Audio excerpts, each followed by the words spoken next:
Bonjour, nous poursuivons comme prévu ce programme d'information marché à raison d'une publication tous les 15 jours. Pour cet épisode, je vous propose 3 temps. Un regard sur le contexte global, un focus sur le gaz et un autre sur l'électricité, tout simplement. Sur le contexte global, l'information phare du moment est au niveau de l'actualité pétrolière et des prix négatifs. À la clôture du marché outre-Atlantique, ce lundi, le baril de WTI affichait une cote négative.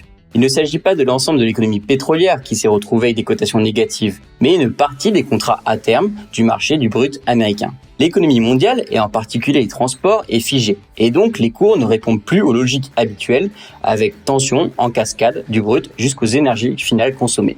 Mais une logique subsiste entre le pétrole et les autres énergies. À chaque fois que celui-ci fluctue fortement, à la hausse comme à la baisse, il y a une répercussion sur le climat général des affaires, et donc sur le gaz comme sur l'électricité. Point particulier sur le gaz. Dans mes derniers messages, j'évoquais une stabilité des cours. Confirmée en début de semaine, il faut tout de même noter que le climat aidant, la saison de l'injection de la production dans les stocks a débuté.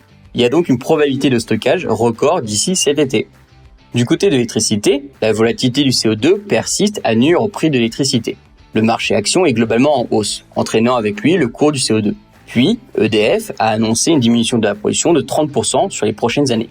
On peut y voir un impact positif du développement des énergies vertes avec un ancrage durable dans le paysage énergétique français. À court terme, les prix sont stabilisés au même niveau qu'avant la crise sanitaire, avec un nouveau potentiel de baisse. En conclusion, pour le gaz comme pour l'électricité, les niveaux de prix sont corrects et peuvent baisser d'ici cet été. Comment faire concrètement pour en profiter ?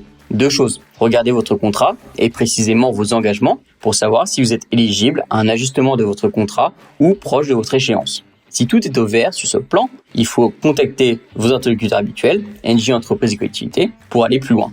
Je vous retrouve pour un nouveau point marché comme celui-là d'ici 2 semaines. Stay home, stay safe, d'ici notre prochain éclairage.